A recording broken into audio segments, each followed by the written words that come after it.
ご視聴ありがとうございます。今回は、とある場所にある複雑な歴史をたどった路線のご紹介です。分断された路線をめぐって繰り広げられた歴史の裏事情と、立派な高架橋に隠された時代の流れに消えたもう一つの路線に注目です。今私が乗っているのは、九州博多から西に伸びる JR 筑肥線。福岡市地下鉄との境界である姪浜から 44.8 キロ先の西唐津まで直通運転しています。ただし、途中の筑前前原を境に運転系統はほぼ分断されており、西唐津までを通しで運行する列車は、1日あたり数本しかありません。筑前前原から西唐津方面へは、103系、1500番台が運用されています。地下鉄乗り入れ用に製造され、全体の残存率が 1.4% にまで低下した今でも残っている数少ないグループですが、当初製造された54両に対し、今では15両しか残っていません。地下鉄に乗り入れる運用からはすでに撤退し、今では筑前前原から西唐津までのワンマン運用のみとなっています。そして、ここまでは前編のお話。こちらも概要欄から見てくださいね。筑前前原から博多寄りは、過去に複線化されたものの、筑前前原を境に輸送量が減るため、残りの区間は単線のままとなっています。沿線には、海が広がる区間と内陸部を走る区間の両方があります。需要は少なくなりますが、今年3月に新駅舎の運用が始まった浜崎駅のように、必要に応じて手が入れられている駅もあります。次の虹の松原駅に到着です。この駅の前後では、進行方向右側、線路の北側に松の林が広がります。快速列車は停車せず、ホームの真ん中に小さな屋根付きの待合室があるだけですが、この駅は後で登場しますので、覚えておいてください。あまり見通しの良くない区間が続きます。筑肥線の単線区間では線路もロングレール化されておらず、ジョイント音がひたすら続く線路を、103系の爆音モーターを響かせながら走ります。ただし、このカーブを抜けたところから、事情が変わります。奥の線路の左右には壁があり、いつの間にか線路自体も高さを上げています。そう、ここからは高架区間に入るのです。線路は相変わらず単線で、ロングレールでもありませんが、ゆとりのある立派な高架橋です。この高架区間はおよそ6キロ余りにわたって続き、途中には3つの駅があります。次の東唐津駅は一面2線の高架駅。その先で、筑肥線のハイライトの一つとも言える場所を通過です。直線が続くこの場所では、線路もロングレールになっています。ここで筑肥線が渡るのが、松浦川。佐賀県北部を流れる川で、この奥で海に注いでいます。この橋梁は、川の上だけでも500メートル弱の長さがあります。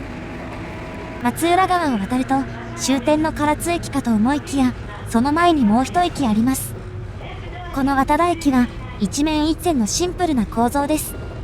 松浦川を渡った後もおおむねロングレールが続き、規格の高い線路になっています。そして左からもう一本の線路が近づいてきて、この線路にぴったり並走します。もう一本の線路には駅はなく、架線もないなど、こちら側とは様子が違います。ここからは線路がスラブ軌道になり、末端区間とは思えない規格になります。線路の規格が良いためか、列車も速度を上げて爆走します。線路はこのまま並走し、この列車の終点、唐津駅に到着です。手前の信号機は3本だけでしたが、前編で通り過ぎた姪浜駅と同じ2面4線の構造。駅の手前にはダブルクロスポイントがあり、4線すべてに架線が張られています。一方この列車はまっすぐ進み、3番線に入線です。信号機が1本少ないので、筑肥線の下り列車が4線すべてを使っているわけではないようです。ホームは中央だけがかさ上げされている特徴的な形態です。筑肥線の途中駅にも一部分だけがかさ上げされていた駅がありましたが、この駅のかさ上げはそれとは事情が違います。姪浜駅と同じ2面4線ですが、ホームドアはなく、乗客も少なくてのんびりした雰囲気です。ここから先に行く前に、今回の話の中心とも言える唐津駅の立ち位置などをご紹介します。唐津駅は唐津市の中心にある駅。周辺で栄えているのは駅の北側で、市役所などの主要な施設は北側に集まっており、唐津城は松浦川の河口あたりにあります。2面4線のこの駅では、発着するホームは一定ではなく、発車案内をよく確認する必要があります。そして、発車案内表示器にある、佐賀や伊万里といった文字。これが、先ほど並走していたもう一本の線路を走る列車の行き先であり、線路に架線がなかったことからもわかる通り、この駅には気動車も乗り入れてきます。ホームが一部分しかかさ上げされていないのは、床面が低い気動車に合わせるためであり、気動車はかさ上げされた部分を避けて止まるため、ホーム下り方の柱にはこのような案内もあります。103系だと段差が凄まじいですが、電車と気動車が同じホームを使うだけに、やむを得ない状況です。そしてこの駅に乗り入れる路線が、筑肥線と唐津線の2つ。唐津線は、長崎本線と接続する久保田駅を起点に、西唐津駅までを結ぶ路線。唐津から西唐津までは電化されていますが、実は筑肥線ではなく、唐津線に属する区間であり、この1区間には双方の列車が乗り入れています。後続列車で西唐津駅に向かいます。この駅では、西唐津行きが4番線を発着することもあります。複線では逆走状態になる運用だけに、なんだか不思議な感じです。なお、この列車は私が乗ってきた列車の1本後の列車。唐津止まりの列車の間を埋めるように唐津線の列車が走っているわけではないので、西唐津に行くには20分ほど待たなければいけません。途中では、高架橋だけが分岐する場面も見られますが、この高架橋は西唐津の手前で終わります。ポイントで左に分岐した先にあるのは、一面一線のホーム。他の線路にはホームはありません。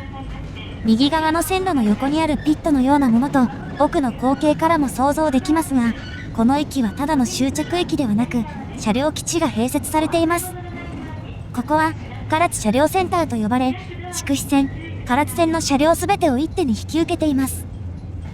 折り返し列車に乗車です。この後ろには、唐津線の佐賀行きが停車中。唐津線の起点は久保田駅ですが、すべての列車が佐賀駅に直通しています。そしてあの列車は、私が乗っている列車の15分後に発車する列車です。列車の頻度は一定ではなく、1時間近く開くこともあれば、4分しか間がないこともあります。次の唐津で列車を降り、唐津線に乗り換えます。車両は先ほどのカットに映っていた、キハ47。国鉄が製造したキハ40型のうち、両開き扉を備えたタイプで、運転台は片側にしかないため、1両では運行できません。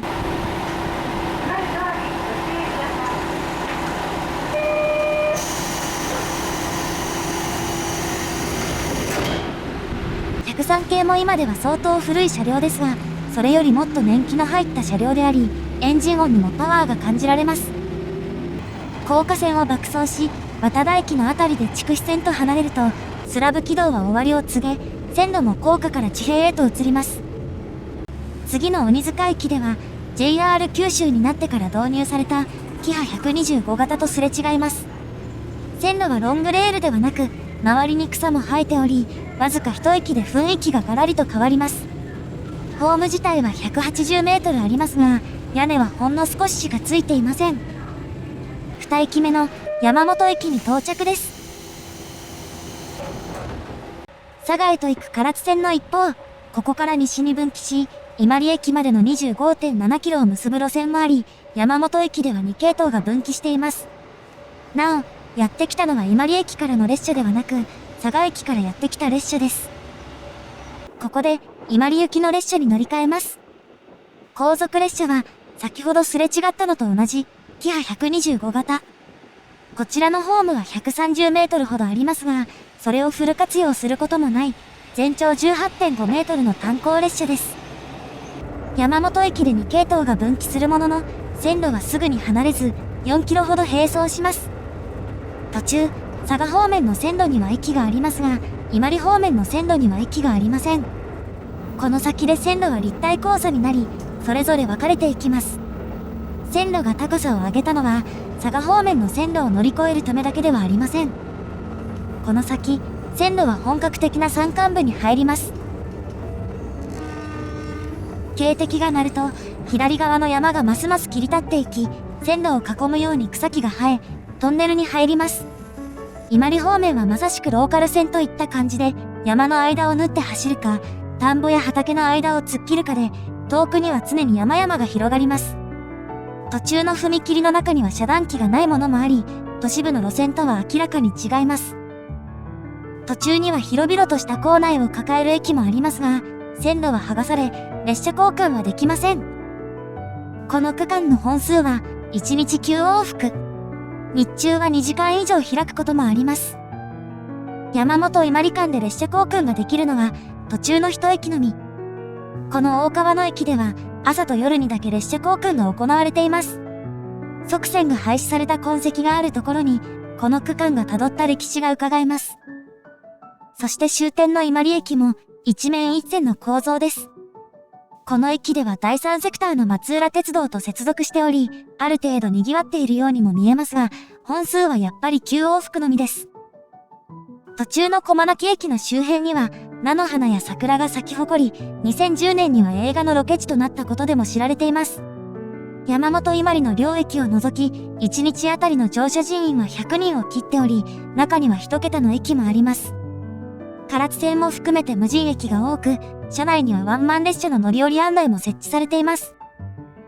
このチャンネルにしては珍しいほどのどかな光景が広がり、前編で最初に訪れた福岡空港駅からはるかに遠くなり、話がどんどん逸れていくような気がしますが、ここまで見てきた区間の歴史は、実は密接に絡み合っているのです。その歴史の中心とも言える山本駅へ戻ってきました。乗車人員が1日平均で300人余りの割に、駅舎は立派で、内部も広々としています。窓口は閉鎖されたようですが、壁の上の方には様々な掲示物があったことが伺えるスペースがあり、山本駅の歴史と称したものも張り出されています。2系統が分岐するだけの駅かと思いきや、少々違うようです。天井近くにある駅舎の図面を見ると、作りのしっかりした本格的な建物であることがわかります。一方その下には、ショーケースに入った写真や表彰の盾があります。そして線路に面した壁には、開設104年を記念した掲示物もあり、右上には昭和46年に廃線となった支線の時刻表もあります。現在は3方向が集まる山本駅ですが、かつては4方向が集まっていたようです。ただし、それだけではありません。奇妙なのが、駅舎内にある運賃表。姪の浜からずっと続いてきた筑肥線の色は、なぜか西唐津山本間にも同様に塗られており、山本駅で分岐する伊万里方面にも同じ色が塗られ、伊万里駅の脇にある路線名にも、筑肥線の文字があります。ただし、西唐津山本間は、あくまで唐津線に属する区間。そう、筑肥線は、姪の浜、唐津間と、山本伊万里間に分断されているのです。先ほど乗ったキハ125型でも、山本伊万里間は筑肥線として表記されています。複線化され、6両編成の新型車両も走る区間がある一方、1日9往復しかない非電化のローカル線となった区間もあり、格差が目立ちます。沿線風景がまるで異なり、直通列車もない2つの区間が同じ路線となっている歴史の痕跡は、山本駅の唐津寄りにあります。進行方向向かって右側には、線路脇に細い土地があり、その先のマンションは、線路に対して斜めに立っています。その奥では道路がカーブを描いて伸びており、土地が築堤のように盛り上がっています。ここから筑肥線と唐津線の歴史を解き明かしていきます。現在の筑肥線、唐津線の路線図がこちらです。今でこそ筑肥線は東西に分断されていますが、1983年3月まではこのような経路になっていたのです。東唐津駅はスイッチバック駅で、場所も今とは大きく違っていました。そして山本駅は、それぞれの方向に2本の線路が分岐するだけでなく、もう一つの支線をも加わる交通の要衝となっていたのです。なお、福岡市地下鉄が開業するまでは筑肥線が直接博多駅に乗り入れていたこともあり、博多から直通して山本駅周辺の区間を通り抜け、伊万里駅から松浦線に乗り入れて長崎までを結ぶロングラン列車もありました。現在の松浦鉄道はかつて国鉄の路線であり、伊万里駅の線路もつながっていたためにできたルートです。長崎といえば長崎本線の特急が有名ですが、かつてはこんなルートもあったのです。一方、唐津駅を経由しないルートだった筑肥線ですが、今も昔も市街地の中心は唐津駅であり、主要な施設は駅の北側にあります。あえて唐津駅を回り込む線形となったのには、当時の事情が関係しています。これは、松浦川の河口付近にある唐津城から撮影したカット。